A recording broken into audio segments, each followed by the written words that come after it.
નમસ્કાર રામ રામ મિત્રો, અત્યારે આપણે વાતચીત કરવાના છીએ કે ડીકે મુસલમાને 14 વર્ષની બાળાને કેવી રીતે ફસાવી અને જે ફસાવી એનું એપી સેન્ટર બનેલી સનફ્લાવર હોટલની અંદર આનો રંગીન ખીલ કેવી રીતે રચાયો, જેના વિશે આપણે ડિટેલમાં ચર્ચા કરવાના છીએ ને ખૂબ જ ઊંડાણપૂર્વક જવાના છીએ. પરંતુ એ પહેલાં ચેનલની અંદર નવા આવ્યા હો તો મારી ચેનલને લાઇક, સબસ્ક્રાઇબ, ફોલો કરી દેજો, જેથી હું આપણા માટે આવા અદ્ભુત વિડીયો બનાવતો રહું. નમસ્કાર, તો હું દિલુ ચૌધરી છું ને આજે આપણે વાતચીત કરવાના છીએ. 2 દિવસથી એક ચર્ચા ચકડોળે ચડી. એવી ચડી કે એક વિધર્મી યુવકે એક હિન્દુ સમાજની એક દીકરીને બહેલાવી ફોસલાવી અને 14 વર્ષની બાળા ઉપર એક હોટલની અંદર બળાત્કાર ગુજાર્યો ને જેની ફરિયાદ એ થરાદ પોલીસ સ્ટેશનની અંદર નોંધાઈ તો સમગ્ર જગ્યાએ એની ચર્ચા જાગી. પરંતુ ચર્ચા જે થઈ એ ચર્ચાની અંદર એ જાણવું પણ જરૂરી હતું કે આ ચર્ચાની અંદર કેવી રીતે આ ઘટના ઘટી, કેવી રીતે આ ઘટનાને અંજામ આપવામાં આવ્યો અને કેવી રીતે આ રીતે લોફર લંબખાઓ આ રીતે કામકાજ કરતા હોય છે. મિત્રો, ઘણીવાર આપણે સમજાવતા હોઈએ છીએ, વિડીયોના માધ્યમથી કહેતા હોઈએ છીએ કે અત્યારની દીકરીઓ ચેતી જજો.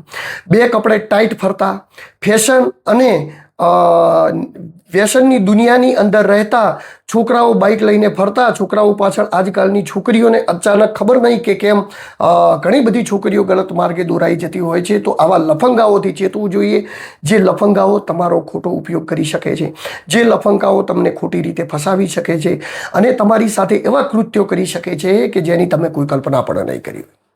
આવો જ કંઈક ખેલ થરાદની અંદર થયો. શું હતો ખેલ અને વાતચીત કરવાના છીએ ખૂબ જ ઊંડાણપૂર્વક. પરંતુ જે નાબાલિગ દીકરી એટલે કે 14 વર્ષની હતી એને ફસાવવામાં આવી, તો એ નાબાલિગ છે એટલે એની, એના પરિવારની અને બધાની ગોપનીયતા જાળવી એ ખૂબ જરૂરી છે. એટલે દીકરીનું નામ, ગામનું નામ, એડ્રેસ કંઈ પણ નહીં આવે. પરંતુ જે લફંગાએ ફસાવી હતી ડીકે મુસલમાન, એ આરોપી છે અને પોસ્કો એક્ટની અંદર એની ધરપકડ પણ આજે થઈ ગઈ. પરંતુ આપણે વાતચીત કરીએ આમાં ડિટેલની અંદરથી કે આ લફંગાએ આ વાતને અંજામ કેવી રીતે આપ્યો. તો શરૂઆતથી આપણે વાતચીત કરીએ તો ડીકે મુસલમાન તેની આજુબાજુના સોસાયટીઓની અંદર હર હંમેશા બાઇક લઈને ફરતો રહેતો, સિગરેટો પીતો, દારૂ પીતો અને શોબાજી મારતો રહેતો. શોબાજી મારતો આ વ્યક્તિ, જેના ફોટા પણ તમે મારી સ્ક્રીન ઉપર શેર થઈ રહ્યા છે, જોઈ શકો છો. એના ફોટોની અંદર સ્પષ્ટ દેખાઈ રહ્યું છે. ઘણા ફોટોમાં સ્મોકિંગ કરી રહ્યો છે, ઘણી ફોટોની અંદર એક બાઇક ઉપર સ્ટાઇલ મારી રહ્યો છે. સ્ટાઇલ મારતો અને છોકરીઓની પાછળ પડતા એક દિવસ એક છોકરીને જુએ છે, જેની કદાચ ઉંમર કેટલી હતી એ તો એને ખબર નહીં હોય. પરંતુ એ લફંગાએ છોકરી ઉપર નજર બગાડી. છોકરી ઉપર નજર બગાડીને જેમ તેમ કરી અને એ છોકરી જોડે એને વાર્તાલાપ કરવાની ચાલુ કર્યો, કોન્ટેક્ટ કરવાનું ચાલુ કર્યું અને ઇન્સ્ટાગ્રામ આઈડીનો કોન્ટેક્ટ એને લઈ લીધો કે ઇન્સ્ટાગ્રામ આઈડી લઈ લીધી. પરંતુ વાતચીત ત્યાં પણ અટકતી નથી. વાતચીત એવી હતી કે 14 વર્ષની છોકરી છે, 18 વર્ષથી નેની કોઈ પણ દીકરી હોય કે દીકરો હોય તો એના જોડે કોઈ પણ પ્રકારના સંબંધ બનાવવાની પરમિશન એ મરજીથી પણ કોર્ટ આપતું નથી.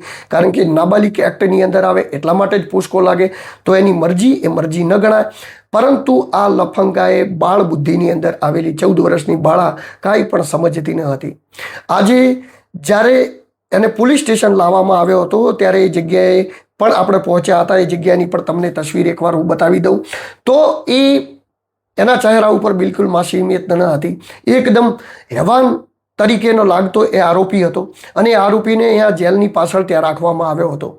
પરંતુ આ જ્યારે વાતચીતને આપણે જાણવાની કોશિશ કરી ત્યારે એ લફંગાએ શું કર્યું એ તમને હું હવે બતાવું. એ લફંગો કોન્ટેક્ટ કરી લે છે, ત્યારબાદ ઘણી બધી વાર એને મળવા માટેના કોન્ટેક્ટ કરે છે, પરંતુ મળવા માટેનું સેટલમેન્ટ થતું નથી. તો આ એક દિવસ એવો પ્લાન બનાવે છે કે આ દીકરીને કાંઈ પણ ખબર હોતી નથી, કાંઈ એટલું સમજણ પડતી નથી. કારણ કે બાળા એકદમ નાની હતી, 14 વર્ષની હતી. એટલે 14 વર્ષનું બાળક કહેવાય, એનામાં કેટલી બુદ્ધિ હોય.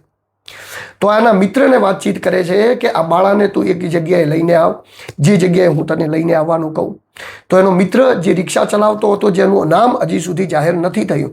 આજે આપણે વાતચીત કરી, આપણને ખબર પણ છે કે આછા પાતળો વ્યક્તિ કોણ છે, પરંતુ એની ધરપકડ ન થાય ત્યાં સુધી આપણે એનું નામ નહીં લઈએ.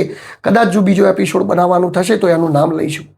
તો આજે ડીકે મુસલમાન એના મિત્રને વાતચીત કરે છે. એનો મિત્ર રિક્ષાની અંદર એ બાળાને ભણવા જતી હોય છે જગ્યાએથી બેસાડે છે.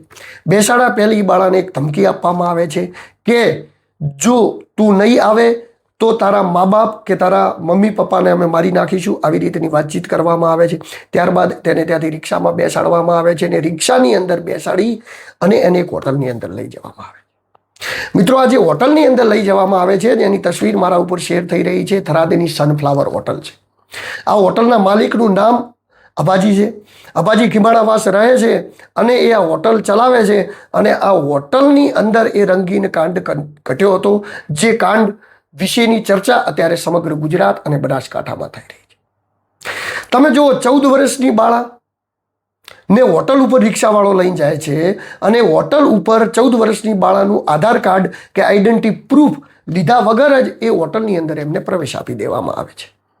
કારણ કે 18 વર્ષથી નાના કોઈ પણ વ્યક્તિને હોટલની અંદર પ્રવેશ આપવો એ ગેરકાયદેસર છે. તો એનું આધાર કાર્ડ તો લેવામાં નથી આવ્યું, એની આઈડેન્ટિટી કાર્ડ નહીં લેવામાં આવ્યું, તો કોના આઈડેન્ટિટી કાર્ડ ઉપર એને તે જગ્યાએ પ્રવેશ આપવામાં આવ્યો, જેના વિશે પણ આપણે તપાસ ચલાવી અને તપાસ ચલાવી તો એના અંતે આપણને માલુમ પડ્યું કે કોઈ પણ વ્યક્તિનું આધાર કાર્ડ આપવામાં આવ્યું નહોતું. એક જ એ ડીકે મુસલમાન, જેનું નામ છે દિલાબર, એનું જ એકનું જ આઈડેન્ટિટી કાર્ડ ત્યાં આપવામાં આવ્યું હતું. હવે હોટલોવાળા કેવું કરતા હોય છે કે જ્યારે બંનેના આઈડેન્ટિટી કાર્ડ આપવામાં આવે અને દીકરો અને દીકરી બંને 18 વર્ષના ઉપરમાં હોય તો એમનું ભાડું 700 રૂપિયા લેતા હોય. પરંતુ જો કોઈ આઈડેન્ટિટી કાર્ડ ન આલે કે આધાર કાર્ડ ના આપે તો એનું ભાડું ડબલ થઈ જાય, એટલે કે 1500 રૂપિયા ભાડું. તો 1500 રૂપિયાના ભાડા માટે કરી 14 વર્ષની નાની બાળા, જે બાળાની ક્યારે એની ઉંમર એટલી નાની છે, નાબાલિગ છે, તો એ બાળાને હોટલની અંદર પ્રવેશ આલવાની અંદર મદદ કરનાર સનફ્લાવર હોટલ કે જેને આ કૃત્યને થતું રોકી શકાયું હોત, આ કૃત્યને થતું બતાવી શકાયું હોત. હજી સુધી એ બાળાને ખબર નથી કે મને આ રિક્ષામાં અહીંયા કેમ લાવવામાં આવી છે. હજી સુધી એને એ ખબર નથી કે હોટલની અંદર એના જોડે શું કૃત્ય થવાનું છે. અને એ હોટલની અંદર જ્યારે રૂમની અંદર લઈ જઈને એના ફોટા પાડી દેવામાં આવે. એના ફોટા પાડી અને એના ફોટા પાડીને તાત્કાલિક જ એને ધમકી આપવામાં આવે છે કે હવે તું કેમ અમે કહીએ એમ કર, બાકી તારા ફોટા અમે વાયરલ કરી નાખીશું. મિત્રો, ત્યારે 14 વર્ષની બાળાએ ગભરાઈ જાય છે. ગભરાઈ એટલા માટે જાય છે કે એને વિચાર્યું ન હતું, એને ખબર ન હતી કે આ જે કાંડ થવાનો છે, આ કાંડ આવડે મોટા પ્રમાણની અંદર થવા છે.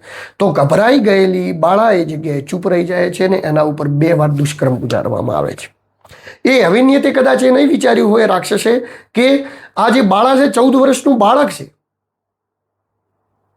તો 14 વર્ષના બાળકને સનફ્લાવર હોટલની અંદર પીંખી નાખવામાં આવે છે. ત્યારબાદ આ ઘટના ત્યારે પણ સામે નથી આવતી. ત્યારબાદ 1 મહિના સુધી આ ઘટનાની કોઈ પણને જાણ થતી નથી. પરંતુ વારંવાર એનું બ્લેકમેલ વધતું જાય છે, એના પાડેલા ફોટાનું વધતું જાય છે. તું મને મળવા આવ, તું મને મળવા નહીં આવે તો હું તને આમ કરી લઈશ. વારંવાર એ દીકરી ના પાડતી રહે છે, ફોન વાત કરવાનું બધું બ્લોક કરી દે છે, આ કરી દે, બધું જ કરી દે છે. પરંતુ તેમ છતાં પણ આ જે વ્યક્તિ હતો ડીકે મુસલમાન, એના ફોન એની મમ્મી સુધી જવા માંડે છે. અને છેલ્લે એ વાત પણ બહાર ના હોત, પરંતુ એની મમ્મી પણ આ વાતને નથી કોઈને કરતી, પરંતુ છેલ્લે જ્યારે આ વાતચીત એના પપ્પા સુધી પહોંચી જાય છે ને એના પપ્પાના મોબાઈલ ઉપર આ ફોટા મોકલી દે છે ને દીકરીને બદનામ કરી દે છે. જ્યારે આ દીકરીને બદનામ કરી દે છે એના પપ્પાની સામે, ત્યારે એને પપ્પા પૂછે છે તો રોતી રોતી દીકરી કહે છે કે મારો આ પ્રકારે શોષણ થઈ રહ્યું છે. ત્યારે બાપ ઉપર કદાચ શું વીતી છે તો એ બાપ જ જાણી શકે. પરંતુ જ્યારે એને એ વસ્તુની જાણ થઈ કે મારી દીકરી ઉપર આવી હતું તો એવો પોલીસ સ્ટેશન આવી જાય છે. પોલીસ સ્ટેશન આવ્યા બાદ ઘણા બધા લોકોને વાતચીતની ખબર પડે છે. વાતચીતની અંદર ઘણા બધા લોકો એવું પણ કહે છે કે આ બાબતે સમાધાન કરી દેવું જોઈએ, ન કરવું જોઈએ. ચર્ચાઓ ચાલે છે. ઘટના 2 દિવસ સુધી ચડડોળો ચડે છે. છેલ્લે એના મા બાપ તસને મસ નથી થતા કે 1 કરોડ રૂપિયા પણ કોઈ આપે, પરંતુ મારી દીકરીનું જિંદગી બરબાદ કરવાવાળાને હું છોડવાનો નથી. તો ત્યારબાદ ફરિયાદ દાખલ કરવામાં આવે છે. થરાદ પોલીસ સ્ટેશનની અંદર ફરિયાદ દાખલ થાય છે. પીઆઈ રાઠવા સાહેબ આની તપાસ ચલાવી રહ્યા છે અને ત્યારબાદ તે તપાસ ચલાવવા માટેની અંદર તપાસની અંદર પોલીસને જ્યારે ખબર પડે છે કે આ રીતની વાતચીત હતી, એટલે પોલીસ પહેલું જ એ લફંકા ડીકે મુસલમાનનું લોકેશન કાઢે છે. ડીકે મુસલમાનનું લોકેશન નીકળે છે અજમેરનું. એ અજમેર ગયેલો હોય છે અને આ વાતની જાણ નથી, એટલે બધાથી છુપાવવામાં આવે છે. કોઈને જાણ કરવામાં નથી આવતી કે આ વાતચીતની જાણ ત્યાં સુધી ન કરવામાં આવે જ્યાં સુધી આરોપી પકડાઈને જાય. આરોપી ટ્રાવેલર્સના માધ્યમથી અજમેરથી અહીંયા આવે છે. અજમેરથી અહીંયા આવી અને ઇકો ગાડીની અંદર બેસી જ ને થરાદ ચોકડીએ ઉતરે છે ને ત્યાં જ પોલીસ એની રેકી કરતી હોય છે. પોલીસને પૂરી બાતમી હોય છે ને બાતમીના આધારે પોલીસે આજે સવારે આરોપીને ઉઠાડીને જેલના સળિયે કરી દે છે. જેલ પાછળ ધકેલી દેવામાં આવે છે આરોપી. એની પૂછપરછ ચાલી રહી છે કે એની મદદ કરનાર એ વ્યક્તિ કોણ હતો, કે જે રિક્ષા ચાલક આ દીકરીને લઈ અને એ હોટલ સુધી ગયો હતો. આ બધી જ તપાસો અત્યારે ચાલી રહી છે અને તપાસોના અંતે એ પણ ખબર પડશે કે આની અંદર મદદ કરનાર વ્યક્તિ કોણ હતો. ત્યારબાદ વાત ત્યાં જઈને હવે અટકે છે કે જે સનફ્લાવર હોટલની અંદર આ આપવામાં આવ્યું હતું, શું એને આ ગુનાની અંદર લેવામાં આવશે? કારણ કે આમના ઉપર તો પોસ્કો એક્ટ દાખલ થઈ ગઈ છે. પોસ્કોનો મતલબ થાય છે કે નાબાલિક વ્યક્તિ ઉપર કોઈ પણ પ્રકારનું કૃત્ય આચરો, એના ઉપર અત્યાચાર કરવો, એના પર મારામારી કરવી કે એના પર બળાત્કાર કે વગેરે વગેરે કોઈ પણ કાર્ય કરવું, એના માટે પોસ્કો એક્ટ લાગુ પડે છે. અને ત્યારબાદ જે દુષ્કર્મ આર્જ્યું એના ઉપર બળાત્કારની કલમ BNS 270 પણ લગાવવામાં આવી છે. તો મિત્રો, આ જે કલમ લગાવવામાં આવી છે, આ જે કરવામાં આવી બળાત્કાર અને પોસ્કો એક્ટની અંદર આમને અંદર કરી દેવામાં આવ્યા છે. હવે આની મદદ કરનાર જે રિક્ષાવાળો હતો એના પર પણ પોસ્કો એક્ટ લાગે, કારણ કે એટલા માટે લાગે કે એ પણ વ્યક્તિએ 14 વર્ષની નાની બાળાને એની રિક્ષાની અંદર બેસાડી અને ગેસ્ટ હાઉસ છોડવા ગયો હતો. જે ગેસ્ટ હાઉસ છોડવા ગયો હતો એ ગેસ્ટ હાઉસના વ્યક્તિએ પણ 14 વર્ષની બાળાને એ જગ્યાએ પ્રવેશ આપ્યો પૈસાની લાલચમાં. તો એના પર ઉપર પણ પોક્સો એક્ટ લાગવી જોઈએ, કારણ કે એને પણ 14 વર્ષની બાળાને એ જગ્યાએ પ્રવેશ આપ્યો.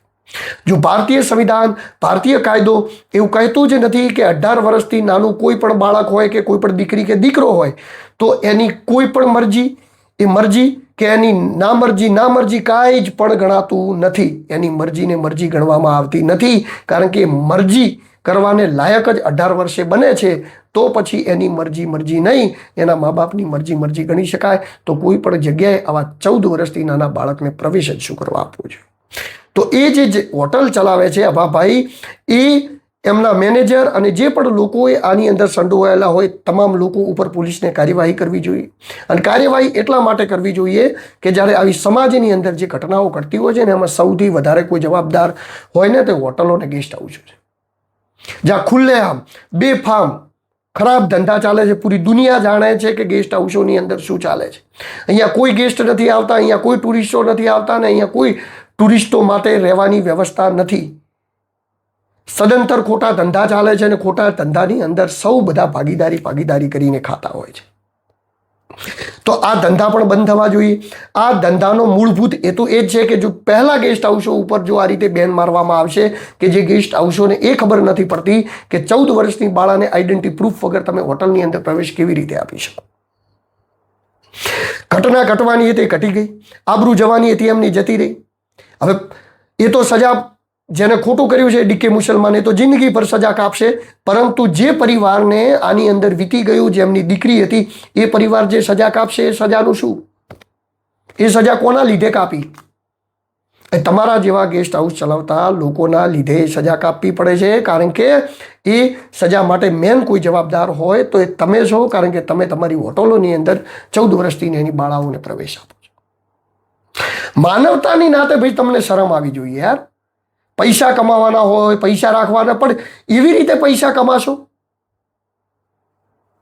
કે તમારે પાપ ભેળું કરવું પડશે. આ રીતના પૈસા કમાવા માટે હજારો પ્રકારના ધંધા છે. જ્યારે આ રીતના ધંધા કરી અને તમે પૈસા કમાવાનું વિચારો છો ત્યારે તમે એ નથી વિચારતા કે આ જે કોઈકની દીકરી છે એ જગ્યાએ આપણી દીકરી હોય તો આપણને કેવું વીતે. કદાચ આ વસ્તુની લાગણીને તમે સમજી શકો તો તમે એ પણ સમજી શકો કે આ દીકરી કોની હતી ને કેવી રીતે આ જે કૃત્યો થઈ રહ્યા છે ને નાબાલિક ઉપર જે રીતે બળાત્કાર થઈ રહ્યા છે, બળાત્કારોને કદાચ અટકાવી શકાય, એ દુષ્કર્મોને કદાચ અટકાવી શકાય. અને વારંવાર કહીએ છીએ મિત્રો, બહેનોને પણ એક વસ્તુનું ધ્યાન રાખવાની જરૂર છે. આજકાલ બે પૈસાના છોકરા 30 રૂપિયાનું પેટ્રોલ યા 4 ફેશન, આમ તેમ કપડાં બપડા ટાઈટ, સિગરેટ, બિયર, હાથની અંદર એક વિસ્કી ફોટો, આવી બધી લાઈફસ્ટાઈલની અંદર છોકરીઓને ખબર નહીં શું થઈ જાય, એકદમ પાગલ થઈ જાય. બાઇક, ગાડીઓ, શોખ, મોબાઈલ, આઈફોન અને એવા જ લફંગાઓ જોડે આ છોકરીઓ ફસાઈ જાય છે. અને બાળપણની અંદર એમનું બાળપણ છે, એમનું જીવન પણ હજી શરૂઆત નથી થયું ને એમની જિંદગીઓ બરબાદ થઈ જાય છે. તો ઘણું બધું વિચારવાની અંદર જરૂર છે. હંમેશા દૂરથી ડુંગર રળિયામણા જે દેખાતું હોય એવું અંદર હોતું નથી. જ્યારે પાંચ જોતાર ખબર પડે. કોઈની સાથે 24 મિનિટ રહેવું અને 24 કલાક રહેવું, એની અંદર રાત દિવસનો ફરક છે. 24 મિનિટમાં કોઈ તમારી પાછળ 5,000 રૂપિયા વાપરી શકે, પરંતુ 24 કલાકની અંદર જો 5,000 રૂપિયા વાપરવા જાય તો એને એક મહિને કેટલા 1.5 લાખ રૂપિયા વાપરવા પણ ના વાપરી શકે. આ બધી લોજિકો સમજવી પડશે, બહેનોને સમજવી પડશે અને હારે હારે છોકરાઓને પણ સમજવી પડશે. કારણ કે આ જે સમાજની અંદર અત્યારે જે દૂષણો ફેલાઈ રહ્યા છે એ ખૂબ જ ચરણસીમાએ છે. આ તો એકાદ બે કિસ્સાઓ તમને ધ્યાનમાં આવે છે, બાકી એવા કિસ્સાઓ સમાજની અંદર ઘટ્યા છે, એવા લોકોના શોષણ થયેલા છે. એટલું શોષણ મોટા પ્રમાણે છે કે જે બહાર આવી જાય ને તો તહેલકો મચી જાય. તો મિત્રો આવી ઘટનાઓ ન ઘટે, આ કામના બધા જ આરોપીઓ પકડાઈ જાય, એમને ઉચ્ચતર સજા થાય. હજી પણ કંઈ નવી માહિતી આવશે તો નવી માહિતી સાથે આપણે મળીશું અને અદ્ભુત પ્રકારના વિડીયો આપની સુધી પહોંચાડતા રહીશ. નમસ્કાર, રામ રામ. હું છું દિલુ ચૌધરી અને આપણે આવી જ રીતે મળતા રહીશું, આ જ રીતે વાતચીત કરતા રહીશું. રામ રામ.